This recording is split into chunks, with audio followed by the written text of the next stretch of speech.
Friends, स्वागत है आप सभी का आपके अपने YouTube channel Rajasthan education hub में। और हम तैयारी कर रहे हैं फर्स्ट ग्रेड स्कूल व्याख्याता ज्योग्राफी से। और ज्योग्राफी से भौतिक भूगोल की हमने शुरुआत की थी रिवीजन क्लासेस में। और सबसे पहला जो हमारा टॉपिक चल रहा था वो था पृथ्वी की आंतरिक संरचना। तो आज की जो ये क्लास है बहुत ही स्पेशल है। 1 से 2 क्वेश्चन आपको डेफिनेटली आपको पेपर में जरूर देखने को मिलेंगे, और वो भी एक बहुत ही शानदार ट्रिक्स के साथ आपको ये क्लास जो है करवाई जाएगी, जिसके कारण आपका जो ये क्वेश्चन है 1 से 2 बिल्कुल भी नहीं छूटने वाले हैं। तो प्रॉमिस करती हूँ कि ये वीडियो देखने के बाद में आपका 1 से 2 क्वेश्चन जो आएंगे एग्जाम में बिल्कुल पक्के हैं। तो प्लीज वीडियो को लाइक, शेयर और सब्सक्राइब जरूर कीजिएगा। तो चलिए करते हैं शुरुआत। देखिए, कल हमने पृथ्वी की आंतरिक संरचना के बारे में अध्ययन कर रहे थे। उसमें हमने अध्ययन किया था प्राकृतिक स्रोत में। प्राकृतिक स्रोत में हमने अध्ययन किया था तरंगों के बारे में। तो भूकंपीय तरंगों का अध्ययन किया। उसके बाद में भूगतिक जो तरंगे हैं उनके अकॉर्डिंग क्या हुआ कि पृथ्वी को मुख्यतः 3 भागों में बांटा गया। अब वो भाग कौन से हैं और उनसे संबंधित जुड़ी हुई कुछ बहुत ही इंपॉर्टेंट फैक्ट्स जो हैं उनके बारे में हम अध्ययन करेंगे। तो पृथ्वी को मुख्यतः कितने भागों में बांटा गया? 3 भाग में। आधार क्या था? तो आधार था भूगर्भिक तरंगे। तो तरंगों के आधार पर पृथ्वी को मुख्यतः 3 भागों में बांटा गया। तो देखिए कैसे। तो सबसे पहले देखिए, पहला जो भाग है ये होता है क्रस्ट, फिर होता है मेंटल और तीसरा होता है क्रोड। हम पढ़ते हैं आज तक क्रस्ट, मेंटल, कोर मुख्यतः कितने भागों में बांटा गया है? 3 में। तो अब इनकी जो मोटाई है वो देख लेते हैं क्रस्ट, मेंटल और कोर की, कि 0 से लेकर 35 किलोमीटर, कई बार कुछ बुक्स में 30 भी आता है, तो 0 से लेकर 30 या 35 किलोमीटर तक का जो भाग है वो आता है क्रस्ट में। और 35 किलोमीटर से लेकर 2900 किलोमीटर के बीच का जो भाग आता है ये आता है मेंटल में। और 2900 से लेकर 6378 तक का जो भाग आता है ये आता है क्रोड में। तो आपको ये मोटाई जो है बहुत जरूरी है याद करना, ये जरूर याद करिएगा कि क्रस्ट, मेंटल और क्रोड इन तीनों की मोटाई। अब देखिए, क्रस्ट, मेंटल और क्रोड जो है इनको भी मुख्यतः वापस दो भागों में बांटा गया है। कैसे? ऊपरी क्रस्ट, निचली क्रस्ट, ऊपरी मेंटल, निचली मेंटल, ऊपरी क्रोड और निचली क्रोड। अब इनकी भी जो मोटाई हमने पढ़ी थी, जैसे मान लीजिए हमने पढ़ी थी क्रस्ट की मोटाई 0 से 35, तो इस 0 से 35 को भी 2 भागों में बांट दिया गया। और 35 से 29 के बीच में हमारा मेटल था, इसको भी 2 भागों में बांट दिया गया। और 2900 से लेकर 6378 किलोमीटर के बीच में था क्रोड, तो इसको भी मुख्यतः 2 भागों में बांट दिया गया। अब देखिए, अब अलग से देखते हैं कि ऊपरी क्रस्ट की मोटाई कितनी है। तो 0 से 30 किलोमीटर तक या 35 किलोमीटर तक 30 किलोमीटर का जो भाग है वो आता है ऊपरी क्रस्ट में। निचली क्रस्ट जो है धरातल के नीचे की तरफ, तो 30 से 35 किलोमीटर के बीच का जो भाग आता है ये है निचली क्रस्ट।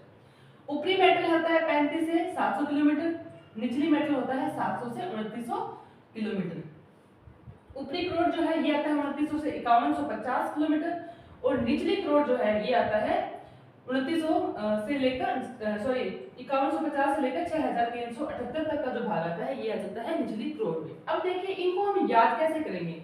याद करने की बहुत ही शानदार सी ट्रिक बनाई है मैंने, कि कुछ एक क्वेश्चन आता है असमंजसता का।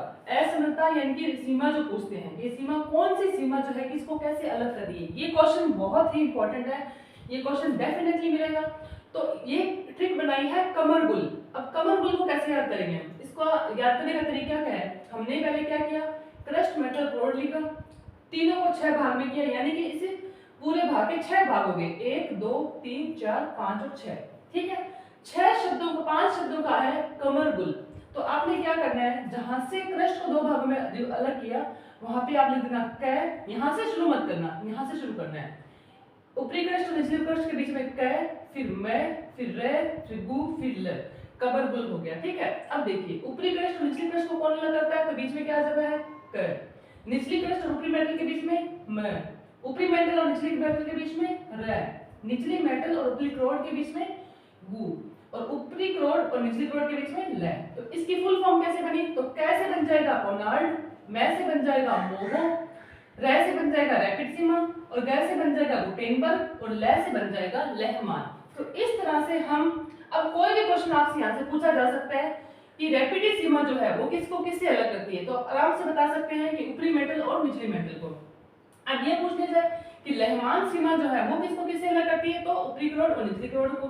ये पूछने जाए कि मोह असमंजसता है, ये बहुत इंपॉर्टेंट है, मोह असमंजसता का कई पेपर में मैंने देखा है। तो मोह असमंजसता किसको अलग करता है, तो निचली क्रस्ट और ऊपरी मेटल को जो है वो मोह असमंजसता अलग करता है। इसके अलावा एक क्वेश्चन जो है बहुत इंपॉर्टेंट होता है कि दुर्बलता मंडल जो है या लिथोस्फीयर जो है वो कहाँ कौन सी सीमाओं के बीच में पाया जाता है? तो लिथोस्फीयर या दुर्बलता मंडल जो है वो यहाँ पे पाया जाता है, यानी कि निचली क्रस्ट और ऊपरी मेटल के बीच में जो है वो लिथोस्फीयर या दुर्बलता मंडल पाया जाता है। अब देखिए ऊपरी क्रस्ट जो है 0 से 30 किलोमीटर, इससे कौन सा भाग बनता है? तो यहाँ आ जाएगा महाद्वीप। निचली क्रस्ट है, निचली क्रस्ट में कौन सा बनता है? तो यहाँ पे आता है महासागर। और महाद्वीपों में कौन सी चट्टानें पाई जाती है? तो ग्रेनाइट। और महासागर में कौन सी पाई जाती है? तो बेसाल्ट। ये कुछ बेसिक बातें होगी। अब देखिए इनके क्रस्ट, मेटल और कोर के बारे में दोबारा से ये डायग्राम में ही मोस्टली आपने 70 to 80% जो है कंसेप्ट आप समझ चुके हैं, लेकिन फिर भी दोबारा से रिवीजन करते हैं कि क्रस्ट की मोटाई कितनी है? तो क्रस्ट की मोटाई है 0 से 30 किलोमीटर, हमने पढ़ा यहाँ पे। अब यहाँ पे सिर्फ इसके दो भागों की बात नहीं हो रही, सिर्फ एक एक पार्ट की, क्रस्ट, मेटल और कोर। तो क्रस्ट की मोटाई है 0 से 30 किलोमीटर, मेटल की मोटाई है 30 से लेकर 2900 किलोमीटर और कोर की मोटाई है 2900 से लेकर 6371 किलोमीटर। तो ये तीनों की मोटाई हो गई। अब बात करते हैं घनत्व की। घनत्व, क्रस्ट का घनत्व कितना है? तो 2.7 से लेकर 3.3 ग्राम की स्क्वायर है घनत्व क्रस्ट का, और 5.5 ग्राम की स्क्वायर घनत्व है मेटल का। अब देखिए 5.5 कुछ याद आ रहा होगा आपको? बिल्कुल। तो पृथ्वी का औसत घनत्व भी कितना है? 5.5 है। तो ऐसा क्वेश्चन आ सकता है कि निम्नलिखित में से किसका घनत्व पृथ्वी के घनत्व के समान है? ऑप्शन दे देंगे क्रस्ट, मेटल या कोर। तो ये हो जाएगा मेटल। ये मेटल का जो घनत्व है वो हमारे पृथ्वी के औसत घनत्व के समान है। कोर का औसत घनत्व कितना है? तो 11 से लेके 13 ग्राम की स्क्वायर। अब इनका देखिए आयतन। क्रस्ट का आयतन होता है 0 से 5। ये फैक्ट है, सीधे सीधे फैक्ट है, कोई इसमें कुछ याद करने का कोई ट्रिक नहीं है, आपको याद ही करने हैं, रटने ही हैं। तो आयतन कितना है क्रस्ट का? तो 0.5%। और मेटल का आयतन कितना है? तो 83%। देखिए सर्वाधिक जो आयतन होता है वो किसका है? तो मेटल का है। तो ये याद करना इंपॉर्टेंट है। और कोर का आयतन कितना है? तो 16%। अब बात करते हैं द्रव्यमान की। क्रस्ट का द्रव्यमान कितना है? तो 0.2%। मेटल का द्रव्यमान कितना है? तो 67%, ये भी सर्वाधिक है। और कोर का है 32%, यानी कि मेटल का आयतन और द्रव्यमान दोनों ही सबसे ज्यादा है। क्रस्ट में कौन सी चट्टानें पाई जाती है? तो ग्रेनाइट और बेसाल्ट। और ये पूछ लिया जाए कि ऊपरी क्रस्ट में कौन सी चट्टान पाई जाती है? तो ग्रेनाइट। और निचली क्रस्ट में तो बेसाल्ट। और मेटल में कौन सी चट्टान पाई जाती है? तो पेट्रोडोलाइट। और कोर में कोई चट्टान नहीं पाई जाती। तो ये है हमारा भूगर्भिक तरंगों के अकॉर्डिंग क्रस्ट, मेटल और कोर। सारे इंपॉर्टेंट फैक्ट है, बहुत ही आसान तरीके से आपको समझाया गया है, तो इसको आप अच्छे से याद कर लीजिएगा, ठीक है। इसके अलावा एक और चीज यहाँ से जो इंपॉर्टेंट क्वेश्चन निकल के आता है वो आता है, एक तो ये था असमता वाला, ये आपको कंफर्मली याद होना चाहिए, इसका मतलब से आपको कंप्लीटली लर्न हो जाएगा। अब दूसरा क्वेश्चन एक और इंपॉर्टेंट निकल के आया यहाँ से, लिथोस्फीयर या दुर्बलता मंडल। थोड़ा सा इसके बारे में पढ़ लेते हैं कि दुर्बलता मंडल क्या है। लिथोस्फीयर कहाँ पे बनता है? ये पाया है निचली क्रस्ट और ऊपरी मंडल। इसको आपको याद कराया गया था।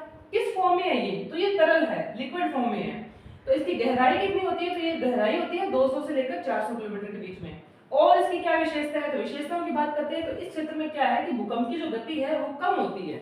दुर्बलता मंडल में भूकंप की गति कम है, इसलिए इसको गति मंडल भी कहते हैं।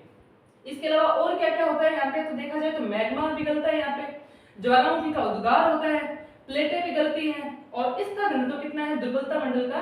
तो इसका घनत्व है 3.4 ग्राम सेंटीमीटर की क्यूब। तो ये बहुत इंपॉर्टेंट है दुर्बलता मंडल, तो इसको भी आप अच्छे से लर्न कर लीजिएगा।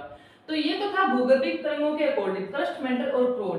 क्रस्ट, मेटल और कोर किसके अकॉर्डिंग है? तो भूगर्भिक तरंगों के अकॉर्डिंग है। टोटल कितने हैं? तो 6 पार्ट के बढ़ जाते हैं आगे जाके। और इसको याद करने की ट्रिक थी कमरगुल और महाद्वीप और ये महासागर, और इनकी लंबाई जो है, सॉरी मोटाई जो है वो भी आपने अच्छे से याद कर लेनी है। इसके बाद में एक और वर्गीकरण आता है पृथ्वी की आंतरिक संरचना को जानने का, वो है स्वेज का वर्गीकरण। इसका आधार क्या था? तो इसका आधार था रासायनिक संगठन। ये बहुत ही सिंपल सा है। इसने क्या किया? पृथ्वी को 3 भागों में बांटा, सियाल, सीमा और नीफे। उसमें क्या था? क्रस्ट, मेटल और कोर था। उसी तरह इसमें है सियाल, सीमा और नीफे। तो सियाल की जो मोटाई है कितनी है? 35 से लेकर 300 किलोमीटर। सीमा की मोटाई है 1000 से 2000 किलोमीटर। और नीफे की मोटाई है 2000 से केंद्र तक के बीच में जो मोटाई है वो आता है नीफे वाट। ठीक है। अब देखना क्या करना है इसको कि ये किन रसायनों से मिलकर बना है। ठीक है, तो बहुत आसान है, इनके नाम में ही आपको पता चल जाएगा कि ये किन किन से मिलकर बना है। पहला देखिए जैसे सियाल, नाम क्या है? सियाल। तो सी से सिलिका हो जाएगा। आल, यहाँ पे एल की बात आ रही है तो यहाँ पे आप एल्यूमिनियम कर दीजिए। तो सियाल किन से बनकर मिला है? सिलिका और एल्यूमिनियम से। सीमा किससे बनकर मिला है? तो सीमा सी से सिलिका और मैग से मैग्नीशियम। और निफे, तो नी से निकिल और फे से फेरियम। तो इसका तो आपको बहुत ही आसानी से याद हो जाएगा। बस इतना ध्यान रखना है इनकी मोटाई और ये किसके वर्गीकरण में आते हैं, सियार, सीमा और लीफे, तो ये आते हैं सुएज के वर्गीकरण में। इसके अलावा एक और आता है वांडर ग्रांट। इन्होंने क्या किया था, स्पेस ने 3 भागों में बांटा, भूगर्भिक तरंगों ने भी पृथ्वी को 3 भागों में बांटा, लेकिन वांडर जो ग्रांट थे इन्होंने पृथ्वी को मुख्यतः 4 भागों में बांटा। क्योंकि हम फर्स्ट ग्रेड की तैयारी कर रहे हैं तो हमको थोड़ा डीपली तो लर्न करना ही होगा। तो वांडर ग्रांट ने क्या किया, पृथ्वी को बांटा 4 भागों में, और इन्होंने क्या क्या बताया, एक तो बताई मोटाई और एक बताया घनत्व। तो इन दो चीजों पे हम फोकस करेंगे। कौन कौन से 4 भाग है पहले ये देखते हैं। तो पहला है बाहरी सिलिका क्रस्ट, आंतरिक सिलिका परत, सिलिका मिश्र धातु और धातु केंद्र। अब देखते हैं मोटाई।